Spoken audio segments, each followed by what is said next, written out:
मई 2014 में साईं बाबा के साथ जेएनयू के छात्र हेम मिश्रा, पूर्व पत्रकार जी यशवंत प्रशांत राही समेत 5 लोग गिरफ्तार हुए थे। जी साईं बाबा आंध्र प्रदेश के एक गरीब परिवार में पैदा हुए और 90% शारीरिक रूप से विकलांग कहें, दिव्यांग कहें, अक्षम कहें थे। 2003 में दिल्ली आने से पहले उनके पास व्हील चेयर खरीदने के भी पैसे नहीं थे, लेकिन पढ़ाई में हमेशा से वह काफी तेज थे। साईं बाबा 9 मई 2014 में गिरफ्तार होने से पहले रामलाल कॉलेज में अंग्रेजी के प्रोफेसर थे। जी उनकी लव मैरिज हुई थी। उनकी मुलाकात उनकी पत्नी बसंत से एक कोचिंग क्लास में हुई थी।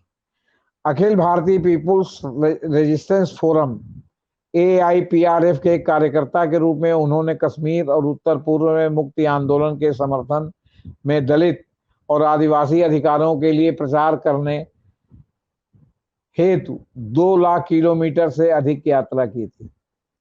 हम्म, नागपुर में उन्हें उसी अंडा सेल में 14 महीने रखा गया था जहां कसाब को कैद करके रखा गया जी था। आप देखते होंगे प्रिवेंशन ऑफ करप्शन एक्ट में अक्सर राज्य सरकारों का मामला हो या केंद्र सरकारों का मामला हो, अगर जो है वहां से किसी भी राजनेता या किसी भी अधिकारी की जो है वो खिलाफ प्रिवेंशन करप्शन एक्ट का चाहे जो इन्वेस्टिगेशन की हो, लेकिन अगर वो सरकार उसको मंजूरी नहीं देती तो उस पर आप मुकदमा नहीं चला सकते। तो कोर्ट ने कहा कि जो है तो इस पर जो है वो आपका क्या कहते हैं, सरकार की तरफ से कहा गया कि ठीक है, तो आप हमको ये स्वतंत्रता दीजिए कि हम फिर से मंजूरी विधिवत लेके फिर से मुकदमा चलाएं। हम्म हम्म हम्म हम्म, तो कोर्ट ने कहा कि ये न्याय शास्त्र का सिद्धांत है कि बिना उचित प्रक्रिया के लोकतंत्र में अगर आप किसी को मुकदमा चला करके बंद करते हैं तो इससे लोगों का न्याय पर भरोसा कम होता है, उससे आपके संविधान पर भरोसा कम होता है। और ये आतंकवाद के बढ़ने का ये भी एक बहुत बड़ा कारण है कि फिर लोग अपने हाथ में जो है क्या कहते हैं कानून लेने लगते हैं। और जब एक बार मुकदमा एक मामले में चला दिया गया, आपने दंडित भी कर दिया, अब आगे जो है हाई कोर्ट में ये मामला तो जो इतने दिन दंडित हुआ ये हुआ, तो एक मुकदमे को में जिसमें आपने मुकदमा चला दिया और चलाने के बाद आपने न्याय फैसला भी दे दिया, तो फैसला देने के बाद अब ये कहाँ गुंजाइश बचती है कि दोबारा उसके ऊपर मुकदमा चलाया जाए। ये भारतीय न्याय हम्म। शास्त्र के विपरीत है।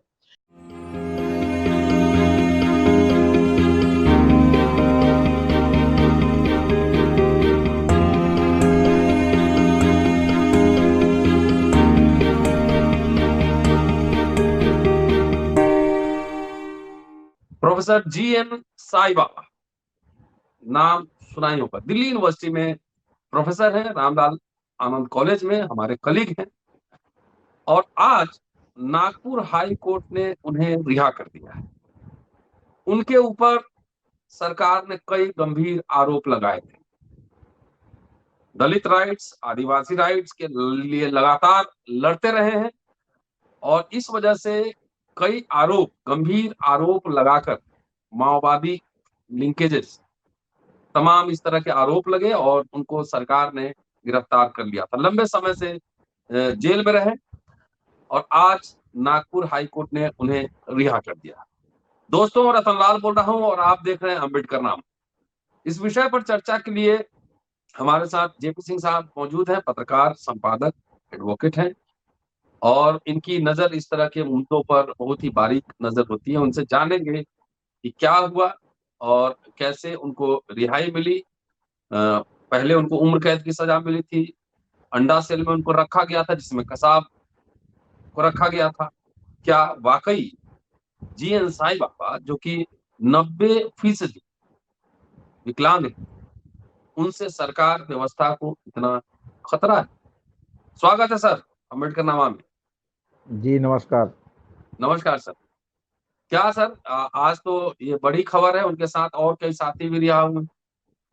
जी, साईं बाबा साहब के साथ 5 और अभियुक्त रिहा हुए हैं जी जो आजीवन कारावास की सजा उनके साथ काट रहे थे। देखिए सर, बॉम्बे हाई कोर्ट के नागपुर पीठ का ये फैसला संविधान जी और कानून का शासन मानने वालों के लिए बहुत बड़ा फैसला है। जी और वो इस तरह से है, 2014 में नक्सलवादी लोगों की सहायता करने के लिए, वैसा विचार रखने के लिए, तमाम उनके भाषण में कि उन्होंने कहा कि नक्सलवाद ही से अभी देश बच सकता है, इन सब आरोपों में उनको और उनके साथ 5 अन्य लोगों को जो है वो बंद किया गया था यूएपीए के तहत। जी।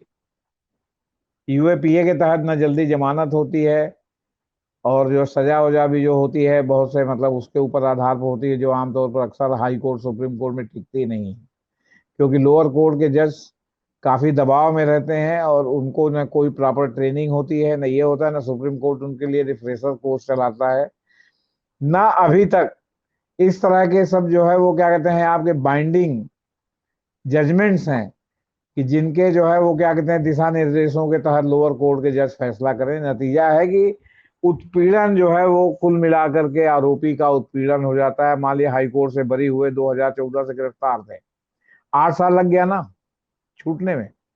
लेकिन अब आप कहेंगे कि कानून के शासन की जीत कहां हुई, तो कानून के शासन की जीत यहां हुई कि खंडपीठ ने कहा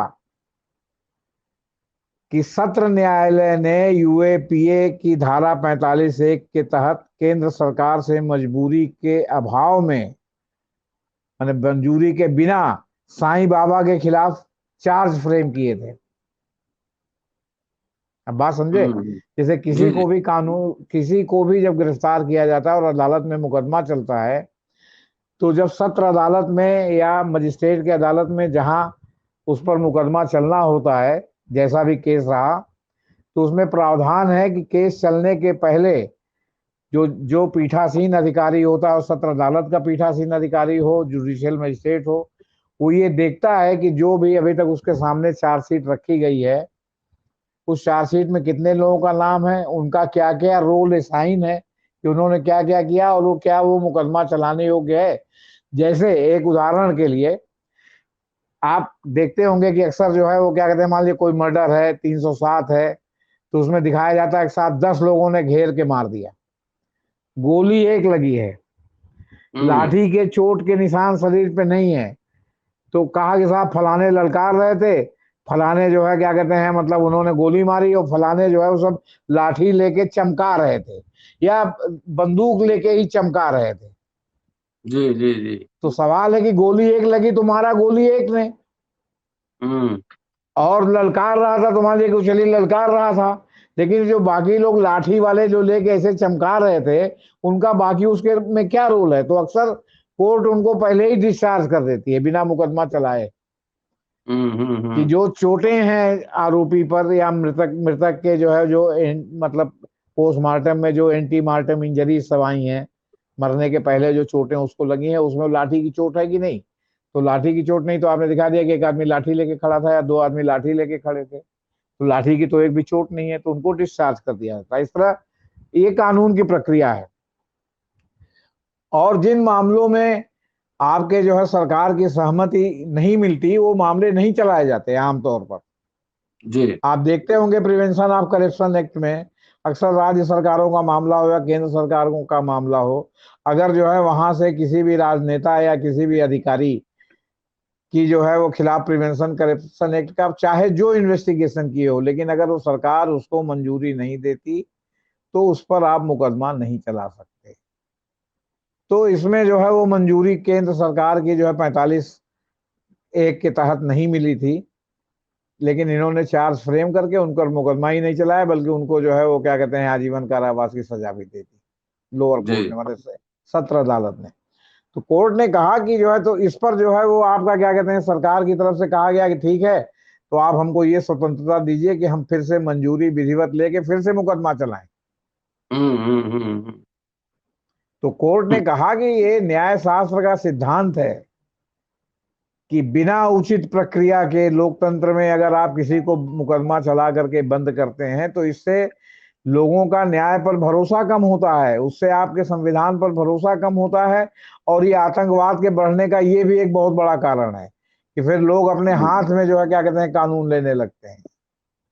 और जब एक बार मुकदमा एक मामले में चला दिया गया, आपने दंडित भी कर दिया, अब आगे जो है हाई कोर्ट में ये मामला तो जो इतने दिन दंडित हुआ ये हुआ, तो एक मुकदमे को में जिसमें आपने मुकदमा चला दिया और चलाने के बाद आपने न्याय फैसला भी दे दिया, तो फैसला देने के बाद अब ये कहाँ गुंजाइश बचती है कि दोबारा उसके ऊपर मुकदमा चलाया जाए। ये भारतीय न्याय हम्म। शास्त्र के विपरीत है। तो इसलिए ये फैसला आप समझिए कि उन सभी लोगों की जीत है, उन सभी मानवतावादियों की, मानवाधिकारों की रक्षा करने वालों की, सिविल सोसाइटी की, आपके क्या कहते हैं बहुत बुद्धिजीवी लोगों की, ये सभी की जीत है कि कानून की प्रक्रिया का जो है बॉम्बे हाई कोर्ट की खंडपीठ ने राष्ट्रहित या राष्ट्रवादी मोड में, जिस तरह पिछले दिनों काफी फैसले 3-4 चीफ जस्टिसों के कार्यकाल में, बोबड़े से लेके जो है उसके पहले आपके क्या कहते हैं दीपक मिश्रा से लेके बोबड़े के कार्यकाल में जो लगातार जो है वो राष्ट्रहित के नाम पर फैसला किया गया, संविधान और कानून के शासन को तिलांजलि दे दी गई, उसके बीच में ये बहुत बड़ी विजय है कि भाई जी आप यूएपीए के ही तहत आप मुकदमा कायम कर रहे हैं, करिए, कोई बात नहीं है। आपको लग रहा है कि भाई अगला आदमी जो 90% विकलांग है, जो व्हील चेयर से बंध के चलता है, वो व्हील चेयर अपने से चला भी नहीं सकता, वो आदमी आपके लिए इतना जो है वैचारिक रूप से खतरा है, मतलब उसका दिमाग इसका मतलब खतरा है ना, शरीर तो नहीं है। तो आप हम्म। दिमाग पे पहरा लगाएंगे, हमारे दिमाग में क्या चल रहा है। तो आप पूरे देश का मीटर लीजिए और सबसे पहले राष्ट्रपति प्रधानमंत्री जी से नापना शुरू कीजिए कि इनके दिमाग में क्या चल रहा है। पहले उसको हम्म। सार्वजनिक कीजिए, फिर आप जो है पहले लोक सेवकों का जांचिए और सार्वजनिक कीजिए, फिर आप जनता का जांचिए जो है लोक सेवकों को चुनती है। आप दिमाग पे पहरा लगाएंगे। दिमाग तो रात भर में पता नहीं क्या क्या सपना देखता है, दिन में देखता है, सोचता रहता है, क्या होगा तो कर देता है, क्या दिमाग सोचता है तो कि उसके ऊपर भी कुछ जो है प्रज्ञा है, विवेक है कि मतलब नहीं ये ठीक है कि नहीं है। दिमाग या दिल, भाई दिल तो खून की धड़कन है, लेकिन आप कहते हैं दिल, तो सवाल है कि इसमें भी वैज्ञानिकों का कहना है कि दिमाग में 2 पार्ट है, एक पार्ट दिमाग का है, एक पार्ट दिल का है, एक पार्ट कहता है कि आप ये कीजिए, एक पार्ट कहता है कि आप ये कीजिए।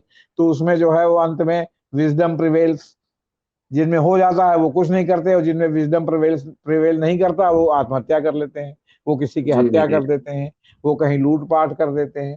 और जहां विजडम प्रिवेल कर जाता है कि नहीं ये गलत है, ये नहीं करना चाहिए, वहां नहीं करते। दिमाग में तो 70 तरह की चीजें आती हैं, तो दिमाग में जी आते जी। ही क्या वो इम्प्लीमेंट हो जाती हैं क्या? बाई एंड लार्ज तो नहीं होती। कुछ लोग हैं जो क्या कहते हैं वो अपने उसके ऊपर प्रज्ञा और विवेक पर कब्जा नहीं कर, अपना नियंत्रण नहीं कर पाते, वो आत्महत्या कर लेते हैं, वो कुछ भी कर लेते हैं, वो किसी फरसा चला देते हैं, वो जो है जब जिस समय उत्तेजित होते हैं उस समय वो पता नहीं क्या करते हैं, वो खुद भी नहीं जानते। जी सर, तो ये पोजीशन जीएन है सर। साईं बाबा के बारे में थोड़ा सा बताइए। मैं तो जानता हूँ, मेरे कलीग रहे हैं, लेकिन हमारे दोस्तों को जो अम्बेडकर नामा सुन रहे हैं, वो 90 के दशक से ही काफी एक्टिव रहे हैं। दिल्ली यूनिवर्सिटी में अंग्रेजी के प्रोफेसर हैं। थोड़ा सा उनके बारे में और बताइए कि किस किस तरह जी के देखिए, मुकदमे उन पर हुए। मई 2014 में साईं बाबा के साथ जेएनयू के छात्र हेम मिश्रा, पूर्व पत्रकार जी यशवंत प्रशांत राही समेत 5 लोग गिरफ्तार हुए थे। जी। साईं बाबा आंध्र प्रदेश के एक गरीब परिवार में पैदा हुए और 90% शारीरिक रूप से विकलांग कहें, दिव्यांग कहें, अक्षम कहें थे। 2003 में दिल्ली आने से पहले उनके पास व्हील चेयर खरीदने के भी पैसे नहीं थे, लेकिन पढ़ाई में हमेशा से वह काफी तेज थे। साईं बाबा 9 मई 2014 में गिरफ्तार होने से पहले रामलाल कॉलेज में अंग्रेजी के प्रोफेसर थे। जी उनकी लव मैरिज हुई थी। उनकी मुलाकात उनकी पत्नी बसंत से एक कोचिंग क्लास में हुई थी। Akhil Bharatiya people's resistance forum AIPRF के एक कार्यकर्ता के रूप में उन्होंने कश्मीर और उत्तर पूर्व में मुक्ति आंदोलन के समर्थन में दलित और आदिवासी अधिकारों के लिए प्रचार करने हेतु 2 लाख किलोमीटर से अधिक यात्रा की थी। हम्म। नागपुर में उन्हें उसी अंडा सेल में 14 महीने रखा गया था जहां कसाब को कैद करके रखा गया था। इस जेल को देश की सबसे खतरनाक जेलों में से या कठिन जेलों में से एक माना जाता है, जहां तमाम जघन्य अपराधी रखे जाते हैं जिनके पर इतनी कड़ाई होती है कि उनके भागने की कोई गुंजाइश नहीं है, या वहां से हम्म। निकल भागने की कोई गुंजाइश नहीं है। इतनी ज्यादा कड़ाई, इतना ज्यादा सुरक्षा घेरा रहता है। और उसी तरह की जेल में प्रयागराज का नैनी जेल भी माना जाता है। हम्म। प्रयागराज के नैनी जेल में कश्मीर के आतंकवादी तक ला के रखे जाते हैं, और उनको ऐसे जो है वो मतलब जेल में जेल, जेल में जेल। आप जेल की जो बाहरी बाउंड्री वॉल देखते हैं, केवल यही बाउंड्री वॉल नहीं होती, जेल में कई लेयर की बाउंड्री वॉल होती है, जी जी अलग जी। अलग बाड़े होते हैं। कोई किसी किसी वाले बाउंड्री वाल में होता है, कोई किसी वाले में बाउंड्री। अब सोचिए कि इलाहाबाद में बबलू श्रीवास्तव को स्पेशल सेल में जो है सुरक्षा में रखा गया था, आप समझिए। फिर बाद में यहां से बरेली उसका ट्रांसफर हुआ। तो साईं बाबा हमेशा आदिवासियों के हितों के लिए लड़ते रहे। 1990 से वे आरक्षण के समर्थन में मुहिम चला रहे थे। सितंबर 2009 में कांग्रेस सरकार के शुरू किए गए ऑपरेशन ग्रीन हंट में पकड़े गए थे। माओवादियों पर काबू पाने के लिए ग्रीन हंट ऑपरेशन शुरू किया गया था। अब इससे पहले जेल में जो है साईं बाबा पर कैमरा लगा रखा था, सीसीटीवी कैमरा, ताकि उनकी एक एक हरकत, कब नहा रहे हैं, कब शौच कर रहे हैं, कब क्या कर रहे हैं, शौचालय, सबका फुटेज कैप्चर करता था। आपको बताएं कि साईं बाबा ने इसके लिए भूख हड़ताल तक करने की धमकी दी थी। और तमाम जो आपके सोशल एक्टिविस्ट हैं, सिविल सोसाइटी के लोग हैं, है ना, वो उन्होंने जी मांग जी की थी कि जो है वो उन्होंने बाकायदे दिल्ली में जो है मतलब वो सभा करके मांग की थी कि नागपुर सेंट्रल जेल में एकांत कारावास में जो रखे गए हैं साईं बाबा, ये मानवाधिकार कानून है, उनको वहां से हटाया जाए। उनके चिकित्सा पर ध्यान देने की मांग की गई थी, जिन्हें 12 फरवरी को, शायद 2 साल पहले, कोविड-19 के लिए उनका जो है पॉजिटिव जो है क्या कहते हैं मतलब वो आया था कि भाई इनको जो है जी प्रॉपर इनको ट्रीटमेंट दिया जाए। लेखक अरुंधति राय, प्रशांत भूषण, भारतीय कम्युनिस्ट पार्टी के नेता डी राजा, फिल्म निर्माता संजय काक और Muralidharan national platform for the rights of the disabled भी उन लोगों में शामिल रहे हैं जिन्होंने प्रेस क्लब ऑफ इंडिया में प्रेस कॉन्फ्रेंस आयोजित करके जीएन मैं भी साईं था बाबा उसमें। की रिहाई की मांग की थी। चलिए, जी जी प्रोफेसर जी रतनलाल जी भी उसमें शामिल थे। जी सर। तो ये मैं सब सुन स्थिति है सर। सबसे बड़ी बात यह है कि आप दिमाग पर रोक लगाएंगे। जी जो आदमी 90% विकलांग है, इसी तरह सर जो है इलाहाबाद में प्रोफेसर रघुवंश थे हिंदी विभाग में, वो जी दोनों हाथ से जो है उनका जन्मजात था, ऐसे दोनों हाथ। और उनको इमरजेंसी के दौरान जब जो है तमाम विरोधी लोगों को पुलिस ने पकड़ा था, तो उन्होंने प्रोफेसर रघुवंश को पकड़ लिया था। हम्म और एफआईआर में लिखा था कि ये पोल पर चढ़ के बिजली का तार काट रहे थे। जो आदमी पैर से लिख करके, पैर के से में पेन फंसा करके लिख करके, जिसने जो है वो डॉक्टरेट किया हिंदी में, जिसने अपनी पूरी एजुकेशन पूरी की, क्योंकि दोनों हाथ से उनका कलम चल ही नहीं सकता था, वो आदमी को इन्होंने दिखा दिया कि साहब वो जो है उसके ऊपर चढ़ करके जो है आपके क्या कहते हैं बिजली के पोल पर चढ़ करके बिजली का तार काट रहा था। तो दे कैन डू एनीथिंग। वो फिर उसमें हम्म लिखते समय ये भी नहीं ध्यान देते कि हम जिनके बारे में लिख रहे हैं वो किस तरह के शारीरिक विकलांग है, क्या नहीं है। और दूसरी बात यह है कि आप किसी का विचार कैसे प्रतिबंधित कर देंगे। आपको ये जाहिर प्रमाणित करना चाहिए ना कि उन्होंने मान लिया कहा कि नक्सलवाद ही इसका अंतिम विकल्प है, तो उससे कितने लोग प्रभावित हुए उनके उस हम्म कहने के बाद। उस मीटिंग में कितने लोग थे, उसमें से कितने लोग प्रभावित हुए कि नक्सलवाद ही एक विकल्प है। अगर आप इस हम्म तरह की बात पर चलेंगे तो तमाम जगह जो है मोदी के लोग जो विश्वमन कर रहे हैं, संविधान के खिलाफ विश्वमन कर रहे हैं, उनको भी आपको जेल में डालना चाहिए। जो वैसी सामाजिक समरसता को तोड़ने के लिए और उनका भाई इतना जो है क्या कहते हैं जहरीला भाषण देते हैं आपको, उनको भी गिरफ्तार करना चाहिए। आपको उन दलित नेताओं को भी गिरफ्तार करना चाहिए जो सवर्ण और दलितों के बीच में जो है मतलब गाली गलौज की भाषा का इस्तेमाल कर रहे हैं। आप उन सवर्णों को भी नेताओं को गिरफ्तार कीजिए जो दलितों के लिए जो है अब शब्दों का जाहिर कहां तक आप जो है मतलब क्या कहते हैं लोग इस तरह गिरफ्तार करने चलेंगे तो पूरा देश ही गिरफ्तार हो जाएगा। लेकिन हम्म हम उत्पीड़ित हैं, हमारे अधिकार उत्पीड़ित हैं, तो हम अपने से नीचे वालों को गाली दे रहे हैं, नीचे वालों के अधिकार का अतिक्रमण कर रहे हैं तो हमको गाली दे रहे हैं। तो हम्म। गाली दे के भड़ास तो निकाल रहे हैं, ये तो नहीं कर रहे हैं कि वो जो है हथियार लेके हमारे ऊपर चढ़ जाए या हम हथियार लेके उनके ऊपर चढ़ जाए। तो कहने का हम्म। मतलब है कि आपको चेक एंड बैलेंस रखना पड़ेगा ना। और इस तरह आप अगर दिमाग पर ताला लगाने लगेंगे तो कितने लोगों के दिमाग पर ताला लगाएंगे। हम्म। अगर हमें दिखाई पड़ता है कि इनका उत्पीड़न हो रहा है, दलित के नाम पे इनका उत्पीड़न हो रहा है, मुस्लिम के नाम पे इनका उत्पीड़न हो रहा है, हमको दिखाई दे रहा है, हमारे मन में उसके लिए लग रहा है कि भाई ये जो है मनुष्य है, या कहीं मनुष्य का उत्पीड़न हो रहा है, कहीं सवर्ण का ही मान लिया उत्पीड़न हो रहा है, तो उत्पीड़न है। जी इस पर अगर कोई विचार व्यक्त करता है तो वो जो है बिना किसी दूसरे को जो है अपमानित किए, बिना किसी दूसरे को गाली दिए, तो आप उस विचार पर ताला लगा देंगे। जी अब आप ये देखिए कि जिस तरह भीमा कोरे गांव में इतने बुद्धिजीवी बंद हैं, डॉक्टर तेल तुम्बड़े हैं जिनका भाषण हमने सुना था, वो एक बार जो है यहाँ बांदा आए थे, मैं भी बांदा गया था। इतने विचारक व्यक्ति हैं, वो क्या जो है मतलब कहीं जो है बम ले जाके विस्फोट करेंगे? गौतम नवलखा है, वो बम ले जाके विस्फोट करेंगे? सुधा भारद्वाज थी, वो बम ले जाके विस्फोट करेंगी? इस तरह तमाम लोग हैं जिनको आपने पकड़ करके जो है मतलब उनमें क्या कहते हैं जेल में बंद कर रखा है, सिर्फ इसलिए कि विचार। इसी तरह पहले आपके जो है वो हमने लड़कपन में देखा है कि प्रिवेंशन डिटेंशन एक्ट एक था इमरजेंसी के पहले। हमेशा जो है विपक्ष के नेताओं को पीडी एक्ट के तहत जो है वो सरकार जो है बंद कर देती थी कि वो जो है क्या कहते हैं। अच्छा, और पहले कम से कम उत्तर प्रदेश में तो मैंने देखा था कि जो समाजवादी पार्टी के डॉक्टर लोहिया के शिष्य थे, जिसमें फिर बाद में बड़े बड़े लोग मंत्री बने, संतरी बने, मुलायम सिंह यादव भी थे, जनेश्वर मिश्रा भी थे, ये सब जो लोग जो लोहिया के शिष्य थे, ये सड़क पर लड़ाई करते थे। ये किसी भी मुद्दे पर, कभी यहाँ प्रयागराज में, कभी कटरा चौराहे पर, कभी जो है वो आपके मनमोहन पार्क में, कभी आपके चौक के ठीक चौराहे पर, कभी घंटाघर पर, उनकी साहब की पब्लिक मीटिंग होती थी और सब एक के बाद एक पूरी सब बातों को रखते थे, जनता को जागरूक करते थे। ये सब तो परंपरा ही खैर खत्म हो गई, जिससे जनता जी के जी। मन में एक जो है वो निर्णय लेने की क्षमता पैदा होती थी कि क्या सही है क्या गलत, और तर्क सहित कहते थे, कुतर्क नहीं कहते थे। ये राम की भूमि है, यहाँ जो है इतने उन्होंने जन्म लिया है तो इतने अवतार हैं, ये सब नहीं कहते थे। जॉर्ज फर्नांडिस का भाषण इलाहाबाद में होता था, भले बाद में उनका पथ विचलन हो गया, जो बताते थे कि आलू जो 54 किलो किसान बेचता है, किस तरह 100 रुपए से ज्यादा दाम है चिप्स का,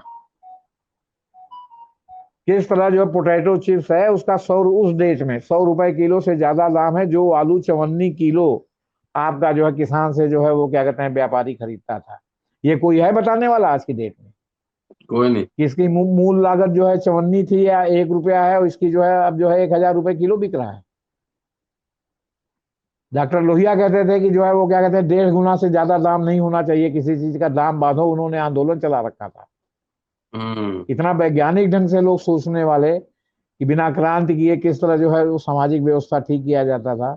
उन्होंने एक्सपेंडिचर टैक्स लगाने की बात कही थी कि जो है खर्च पर टैक्स लगना चाहिए, एक्सपेंडिचर टैक्स। आपके इस टैक्स के न लगने से जो तमाम ब्लैक मनी है वो एक्सपेंडिचर के रूप में सामने आती है। कोई क्या अपनी तनख्वाह से जो है ऐसे ही करेगा या ब्लैक मनी से करेगा? तनख्वाह से तो घरे चलना मुश्किल है अगर आप जी ठीक जी ढंग जी। से बच्चों को रखते हैं तो जाहिर है। सवाल इस बात का है कि जब आप ये सब नहीं करेंगे और जो करेगा उसके विचार पर आप ताला लगाएंगे। हम तो कह रहे हैं डॉक्टर लोहिया आज की डेट में होते तो सरकार उनको जेल में डाल देती, जिस तरह वो सामाजिक परिवर्तन और सामाजिक व्यवस्था और आमदनी और खर्च के नियंत्रण पर बात करते थे। जी जी जॉर्ज जी। फर्नांडिस होते तो हो सकता है जेल में चले जाते, भले बीजेपी में वो बाद में जो है उनकी गोद में बैठ गए, हम्म। मधुलिमा जेल चले जाते। तो सवाल इस बात का है कि पब्लिक से संवाद ये करते थे ना, जिसका पब्लिक रिस्पांस भी देती थी। उत्तर प्रदेश में जितना इसका रिस्पांस था इस तरह बाकी जगह इसलिए नहीं था कि बाकी जगह की लीडरशिप में या तो डॉक्टर लोहिया हर जगह से जाके चुनाव लड़ते तो वहां लोकल लीडरशिप पैदा होती। लेकिन मैं इतना तो योगदान उनका मानता ही हूं कि वो जागरूक करते थे, वो लोगों को सोचने पर विवश करते थे। तो इस तरह भाई अगर मान ली साईं बाबा ने कहीं कुछ कही दिया तो कह देने से क्या हुआ? आप ये तो बताइए कि उसमें 100 लोग थे तो उसमें कितने नक्सलवादी बन गए, वो कितने हम्म। हथियार लेके चल गए? और मैं तो जानता हूं कि संघ में इस तरह का साहित्य जो है स्वयं सेवकों को पढ़ाया जाता है, जिनको पढ़ने के बाद जो है जो प्रतिबंधित था उस समय 1947 के पहले, और अंग्रेजों ने प्रतिबंधित कर रखा था, पटेल ने प्रतिबंधित कर रखा था, वो सब किताबें इनके पास हैं। वो देखते हैं कि जो इसमें बुद्धिजीवी है उसको पढ़ाते हैं ताकि उसका पढ़ने के बाद खून खौल जाए कि जो है हम हिंदुओं के अलावा बाकी किसी को जिंदा नहीं रहने देंगे। तो क्यों उनके ऊपर क्या हो रहा है? अभी शस्त्र आपका पूजन एमएलए कह होता रहा है। है कि जो है इनको निकाल बाहर कर दो, बंगाल की खाड़ी में फेंक दो, कत्लेआम कर दो। उसका क्या हुआ अभी तक? साईं बाबा ने तो कह दिया कि नक्सलवादी ही इसका अंतिम सत्य है। ये किसी का विचार है, कुछ भी कह सकता है। हम्म। कोई जरूरी क्या कि आपके हाँ में हाँ मिलाए? जिसका जो विचार है वो उस तरह आचरण कर रहा है, वो उस तरह का हरकत कर रहा है। कोई अगर कह दे कि अपराध ही अंतिम सत्य है, फिर आप क्या करेंगे? कितने अपराधियों को मारेंगे? अपराधी को मारेंगे तो पहले अपनी पार्टी में आधे लोगों को मारना पड़ेगा आपको। जी सर। शुक्रिया सर। तो ये जेपी सिंह साहब थे दोस्तों। पूरा वीडियो सुनिए और शेयर कीजिए। बहुत ही महत्वपूर्ण बात इन्होंने कही है कि विचारों पर आप ताला नहीं लगा सकते हैं। जीएन साई बाबा रिहा हुए, उनके साथ कई साथी, 5 साथी और थे, वो भी रिहा हुए हैं। और देश के बुद्धिजीवी, एक्टिविस्ट और वैसे तमाम लोगों के लिए बड़ी खबर है, जो सरकार की समीक्षा करते हैं, सरकार की नीतियों की आलोचना करते हैं। पूरा वीडियो देखिए, शेयर और सब्सक्राइब करते रहिएगा। शुक्रिया सर, थैंक यू। नमस्कार सर।